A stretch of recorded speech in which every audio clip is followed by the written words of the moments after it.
Film की शुरुआत एक अनजान जगह से होती है जहां पर अमेरिकी सैनिक पहुंचे हुए हैं। उन लोगों को यहां पर कुछ खुफिया जानकारी मिली है कि यहां पे रसियन हो सकते हैं।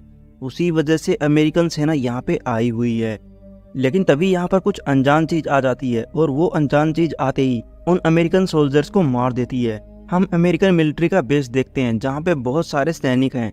उस जगह पर एक कर्नल भी है। उस सिचुएशन का जायजा लेता है। उसे पता चलता है कि मैंने एक टीम को भेजा हुआ था और वो टीम अभी तक नहीं आई है। इस जगह पर कुछ वियतनामी लोग भी हैं और ये सैनिक उन वियतनामी लोगों की मदद करने के लिए आए हैं। इन वियतनामी लोगों ने ये बताया है कि हम लोगों ने यहाँ पे बड़े बड़े पंख वाले राक्षस देखे हैं। लेकिन सैनिक उनकी बातों पे यकीन नहीं करते। वो बस देखते हैं कि यहाँ पे रेडिएशन की मात्रा बहुत ज्यादा हो चुकी है। इसीलिए यहाँ से 6 नाम के कर्नल से बात करी जाती है। कर्नल कहता है कि चिंता मत करना, अगर स्थिति आउट ऑफ कंट्रोल हो जाए तो बस एक बार मुझे कॉल कर देना। और कर्नल को ये पता चल जाता है कि मैंने जो टीम भेजी थी उस टीम का कोई अता पता नहीं है और उसके साथ में अब हमारा कोई कनेक्शन भी नहीं है। इसीलिए मुझे किसी तरह करके अपनी टीम को बचाकर वापस लेके आना होगा। हम एक और दूसरी टीम को देखते हैं। वो किन्हीं दूसरे जंगलों के अंदर गई हुई थी। दरअसल वो अपने दोस्तों को बचाने के लिए गई थी क्योंकि दूसरे देश के लोगों ने उनके दोस्तों को होस्टेज बना लिया था। बेकर नाम का आदमी इन सभी का मुखिया है। वो अपनी टीम को अच्छे से संभालना जानता है। उसी वजह से वो दूसरे देश की टीम के ऊपर हमला करके अपने दोस्तों को बचाने की पूरी कोशिश कर रहा था।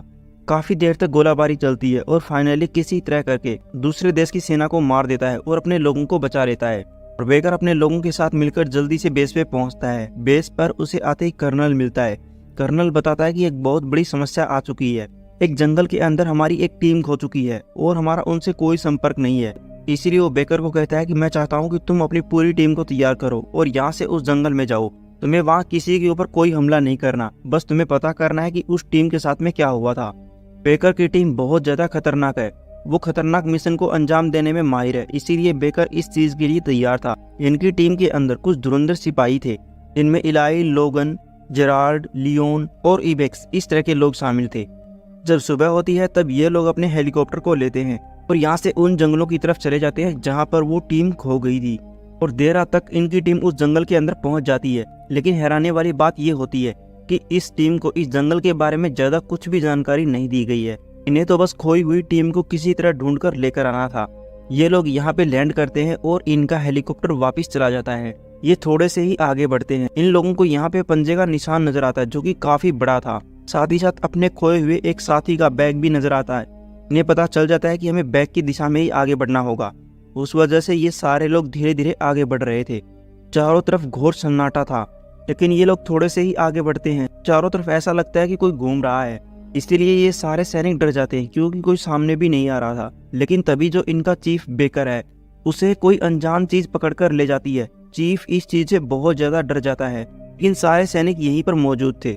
वो चीफ को किसी तरह करके बचा लेते हैं। बेकर बताता है कि बहुत बड़ी चीज थी जिसने मुझे पकड़ा था, इसीलिए अब की बार हमें चौकन्ने रहना होगा। इन्हीं जंगलों के अंदर इनसे बहुत दूर हम एक वियतनामी लड़की को देखते हैं जिसका को चीन नाम है। वो कुछ रशियन लोगों के साथ इसी जंगल में घूम रही है। दरअसल ये रशियन लोग अमेरिकी सेना को मारना चाहते हैं और उसी वजह से वो इन जंगलों के अंदर घूम रहे हैं। आखिर वो इन जंगलों के अंदर क्या कर रहे हैं ये चीज हमें थोड़ी देर बाद पता चलने वाली है। तभी इन रशियन सेना के ऊपर एक डायनासोर हमला कर देता है और एक सैनिक को मार देता है। लेकिन सबसे बड़ी हैरानी वाली बात तो ये थी कि आखिर इस जंगल के अंदर डायनासोर कर क्या रहे हैं। तब तक हम हमारी टीम को देखते हैं। इसका कैप्टन बेकर है। वो अपनी टीम को लेकर एक गुफा के पास में पहुंच जाता है। वो कहता है कि शायद हमारे दोस्तों को इसी गुफा के अंदर रखा गया होगा, हमें आगे बढ़ना होगा। इसीलिए ये सारे लाइट जला लेते हैं और धीरे धीरे करके गुफा के अंदर आगे बढ़ने लगते हैं। इन्हें नहीं पता था कि इनके साथ में क्या होने वाला है। लेकिन जैसे ये थोड़ा सा और आगे बढ़ते हैं, गुफा के अंदर डायनासोर के छोटे छोटे बच्चे थे जो कि इस सेना के ऊपर हमला कर देते हैं। ये लोग गोलियां भी चलाते हैं। साथ ही साथ गुफा के अंदर अफरा तफरी मच जाती है। बेकर और लियोन ये दोनों किसी तरह अलग हो जाते हैं और दूसरे रास्ते से बाहर निकलते हैं।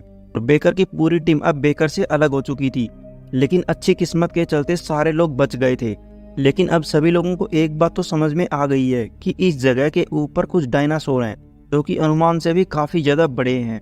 बेकर को पता चल जाता है कि हमारे लोगों को मारने के पीछे इन्हीं डायनासोर का हाथ है। उसी वजह से हमारा संपर्क उनसे टूट गया था। लेकिन शायद जिस कर्नल ने मुझे यहाँ पे भेजा, जिसका जेरिको नाम है, उसे इस बात के बारे में पहले से ही पता था।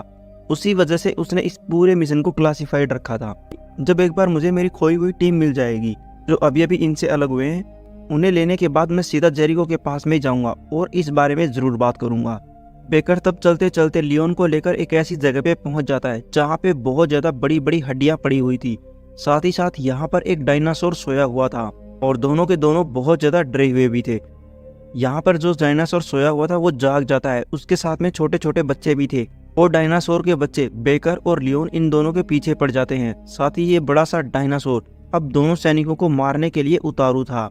ये दोनों गोलियां भी बरसाते हैं और आगे आगे भाग रहे थे, लेकिन ये डायनासोर इनका पीछा छोड़ने का नाम ही नहीं ले रहा था। ये एक पेड़ के पीछे आकर अपनी जान बचाते हैं। साथ ही साथ इन दोनों को एक नदी भी दिखाई देती है, उस वजह से ये दोनों नदी में कूदते हैं और इस तरह से इन दोनों की जान बचती है और ये दोनों किनारे पे पहुंचते हैं। लेकिन यहाँ पे जो लियोन नाम का लड़का है वो बेहोश हो चुका था। बेकर उसे किनारे पे लेके आता है, उसकी हेल्प करता है। लेकिन तभी यहाँ पे एक रशियन लड़की आ जाती है जिसका सोफिया नाम है।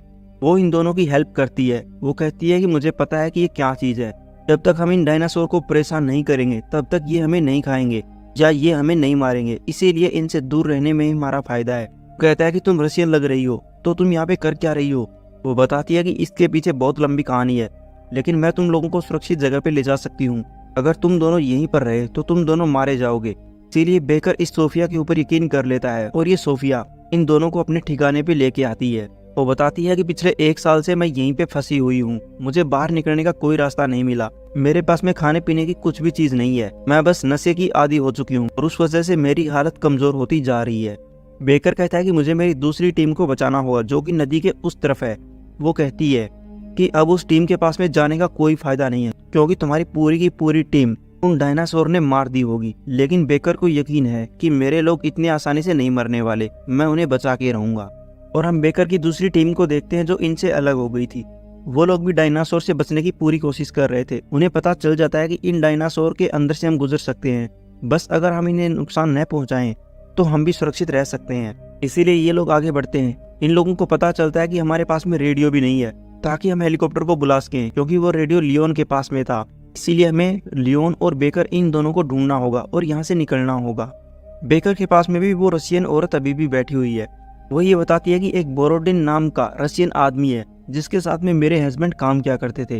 वो कुछ एक्सपेरिमेंट कर रहा है और जिसको उसके एक्सपेरिमेंट के बारे में पता चला है उसने उन सभी को मरवा दिया और मेरे हस्बैंड को भी उसी ने मरवाया है। बेकर सीधा अपने कर्नल से बात करता है और कर्नल को कहता है कि मेरे आदमी गायब हो चुके हैं, जल्दी से यहाँ पे हेलीकॉप्टर भेज दीजिए। आपने जिस काम के लिए हमें भेजा था, जिस टीम को ढूंढने के लिए हमें भेजा था, वो टीम तो हमें मिली ही नहीं। साथ ही रशियन आदमी बोरोडिन नाम का यहाँ पे कुछ एक्सपेरिमेंट भी कर रहा है। आपको ये बात पहले से पता थी, आपने हमें क्यों नहीं बताया। अब बस जल्दी से हेलीकॉप्टर भेज दीजिए ताकि हम यहाँ से निकल सकें। और इतना बोलकर बेकर फोन को काट देता है।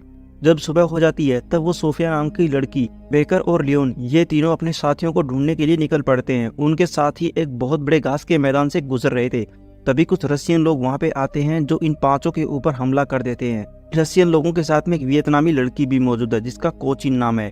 काफी सारी गोलीबारी आपस में ही चलने लग जाती है। लेकिन तभी यहाँ पर उड़ने वाले डायनासोर भी पहुंच जाते हैं। वो डायनासोर यहाँ पर आते ही इंसानों को खाना शुरू कर देते हैं। ये 5 लोग नीचे झुककर अपनी जान बचाते हैं। लेकिन ठीक तभी इसी वक्त बेकर भी यहाँ पे पहुंच जाता है और यहाँ पर पहुंचते ही वो अपनी टीम को बचा लेता है और उन लोगों को यहाँ से निकालकर जंगल की तरफ ले जाता है, क्योंकि ये उड़ने वाले पक्षी जंगल की तरफ नहीं आ पाएंगे। लेकिन बेकर की टीम से एक आदमी पूरी तरह से घायल हो जाता है। वो आदमी चीखने और चिल्लाने लग जाता है। सोफिया कहती है कि हमें हमारे ठिकाने तक पहुंचना होगा, वहां पर जाकर हमारी जान बच सकती है। इसीलिए ये सारे लोग अपने घायल दोस्त की मदद करते हैं, उसे उठाते हैं और यहाँ से उस सेफ जगह पर ले आते हैं। वहां पर आकर उसका इलाज करना शुरू करते हैं। सोफिया बहुत ज्यादा नशेड़ी है, उस वजह से वो यहाँ पे एक मॉर्फिन का इंजेक्शन खुद को लगा लेती है। इस चीज से बेकर को बहुत गुस्सा आता है। वो कहता है कि ये मॉर्फिन हमारे लिए था, तुम्हारे लिए नहीं। ये सारे लोग यहाँ पे फंस चुके हैं, चारों तरफ डायनासोर घूम रहे हैं।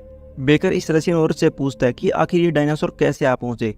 अब सोफिया सारे राज खोलती है। वो बताती है कि बोरोडिन नाम का एक रशियन आदमी वो यहाँ इस जंगल के अंदर अपना रिसर्च सेंटर खोले बैठा हुआ था। वो किसी वर्म होल के ऊपर काम कर रहा था। दरअसल वो यहाँ पर रहकर अमेरिका के व्हाइट हाउस के अंदर अपने टैंकर भेजना चाहता था। मेरे हस्बैंड भी उसी के लिए काम कर रहे थे, लेकिन उसका ये एक्सपेरिमेंट गलत हो गया। कुछ पार्टिकल्स ने लाइट की स्पीड से भी ज्यादा तेज ट्रैवल किया और उसने जो वर्म होल बनाया था वो व्हाइट हाउस के अंदर न खुलकर यहाँ से 65 मिलियन साल पहले अतीत में खुल गया। और वहाँ पर जितने भी डायनासोर थे, जितने भी अजीब अजीब चीजें थी, वो सारी की सारी चीजें वर्म होल के जरिए यहाँ तक पहुँच गई और इस तरह से यहाँ पे डायनासोर आ पहुंचे हैं। लेकिन वो वर्म होल अभी भी चालू है और हमें किसी तरह करके उस वर्म होल को बंद करना होगा ताकि हम सभी की जान बचा सकें। लेकिन बेकर की टीम इस चीज के लिए तैयार नहीं थी। वो कहते हैं कि बाढ़ में जाए दुनियादारी, हमें बस अपनी जान बचानी होगी। बेकर कहता है कि हम ऐसा नहीं कर सकते, ये इंसानियत का सवाल है। बोरोडिन नाम का आदमी वर्म होल का इस्तेमाल अपने फायदे के लिए कर रहा है और हमें उसे किसी तरह करके रोकना होगा। अब ये सारे साथी तैयार हो जाते हैं, लेकिन ये जो सेफ हाउस था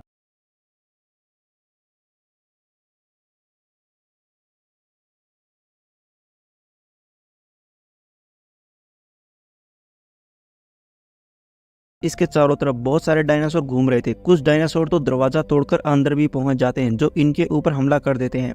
ये लोग बहुत सारी गोलियां बरसाते हैं।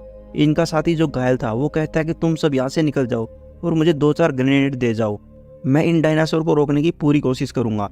तो ये सारे लोग उसकी बात मान लेते हैं और उसे कुछ ग्रेनेड दे देते हैं। बाकी लोग यहाँ से पिछले रास्ते से निकल जाते हैं नदी के पास में, क्योंकि वहां पर एक नाव खड़ी थी। और जब वो डायनासोर इस हाउस के अंदर आते हैं तब जो घायल सैनिक था वो एक बम धमाका कर देता है, जिससे काफी सारे डायनासोर मारे जाते हैं और बाकी लोग एक नाव को लेकर यहाँ से निकल जाते हैं। इन सारे लोगों को काफी आगे तक जाना था। इन्हें तो इस बात का भी कंफर्म नहीं है कि हमारा हेलीकॉप्टर हमें लेने आएगा या नहीं आएगा। बेकर अपने साथियों को लेकर अब नॉर्थ की तरफ जा रहा है, जहाँ पे वो कोलाइडर है, जहाँ पे वर्म होल ओपन हुआ है, ताकि वो उस वर्म होल को बंद कर सके। लेकिन बेकर के साथ ही डरे हुए हैं। बेकर उन्हें थोड़ा बहुत हौसला भी देता है। साथ ही साथ जो सोफिया है वो भी नशे की आदी हो चुकी है, उसे नशा चाहिए किसी भी हाल में। लेकिन बेकर उसे भी संभालता है और कहता है कि अगर तुम इसी तरह नशे में धुत रही तो ना तो तुम हमारी मदद कर पाओगी और ना ही हम तुम्हारी मदद कर पाएंगे, इसीलिए अच्छा यही होगा कि तुम होश में रहो। तब जाकर वो बेकर की बात मान लेती है। कुछ बहुत बड़े बड़े डायनासोर जो पानी के अंदर चलते हैं वो इनके ऊपर हमला करने की भी कोशिश करते हैं, लेकिन इन्हें पता है कि हमें शांत रहना होगा, गोलियों को कम वेस्ट करना होगा, उसी वजह से हम बच सकते हैं। तब ये लोग किनारे पर पहुंचकर उस जगह पर आगे बढ़ते हैं। चारों तरफ धुंध छाई हुई थी। इन्हें पता चल जाता है कि हम उस कोलाइडर के बहुत नजदीक हैं और यहाँ पर काफी सारे रशियन सैनिक भी हो सकते हैं, इसीलिए हमें संभल कर रहना होगा। जब ये सारे लोग उस जगह पर पहुंचते हैं तो देखते हैं कि यहाँ पे काफी सारी लाशें हैं। शायद डायनासोर ने इन्हें मारा होगा या फिर हो सकता है कि बोरोडिन ने इन्हें मारा है। तभी अचानक डायनासोर के छोटे छोटे बच्चे यहाँ पे आ जाते हैं, जो इस टीम के ऊपर हमला कर देते हैं। इनमें से एक सैनिक वो दूसरी दिशा में भाग जाता है ताकि डायनासोर सारे उसके पीछे आएं, और होता भी ऐसे ही है। वो सारे डायनासोर उस आदमी को मार देते हैं और इस तरह से बाकी टीम की जान बचती है। इस तरह से बेकर धीरे धीरे करके अपने दोस्तों को खोता जा रहा था। बेकर एक जगह तक पहुंच जाता है और आखिर बार यहाँ से कर्नल को कॉल करता है और कहता है कि हम एक साइड तक पहुंचे हैं जहाँ पे कोलाइडर है और हम इसे पूरी तरह से डिस्ट्रॉय करने वाले हैं। कर्नल बताता है कि तुम्हें ऐसा कुछ भी नहीं करना है, वो एक नेशनल सिक्योरिटी साइट है, तुम बस उससे दूर रहो, हमारा हेलीकॉप्टर तुम्हें लेने के लिए आ रहा है। लेकिन बेकर ने ठान लिया है कि वो इस पूरी जगह को बर्बाद कर देगा। तभी ये सारे लोग मिलकर धीरे धीरे करके आगे बढ़ने लग जाते हैं। हम रशियन आदमी बोरोडिन को देखते हैं जो एक जगह पे अपना एक्सपेरिमेंट कर रहा था। उसने ये काम कुछ वियतनामी लोगों की हेल्प से किया है। लेकिन तभी वर्म होल के अंदर से एक बहुत बड़ा डायनासोर आ जाता है जो इन लोगों के ऊपर हमला कर देता है। उस वजह से बोरोडिन को यहाँ से भागना पड़ता है। अब चारों तरफ अफरा तफरी मच जाती है। इसी अफरा तफरी के बीच में बेकर भी अपनी टीम को लेकर इस जगह पे घुस जाता है। सोफिया ने बताया था कि अंदर एक हैंडल है, उस हैंडल को डाउन करना होगा और तब जाकर ये वर्म होल बंद हो जाएगा। उस वजह से वो सोफिया के साथ में धीरे धीरे आगे बढ़ रहा है। लेकिन यहाँ चारों तरफ डायनासोर हैं जो बस इन लोगों को मारते जा रहे थे। बेकर उनसे बच रहा था और अपनी टीम को भी अंदर लेके चला जाता है। बोरोडिन भागकर जल्दी से अंदर पहुंच जाता है और कहता है कि कोलाइडर को ऑटो मोड पे छोड़ दो, यानी कि ये बंद नहीं होना चाहिए, और वो यहाँ से छुपकर भाग जाता है। बेकर की टीम अभी भी बाहर लड़ाई कर रही है, वो कुछ रशियन लोगों को मार रही है और बेकर भी कुछ लड़ाइयाँ करके अंदर तक पहुंच जाता है।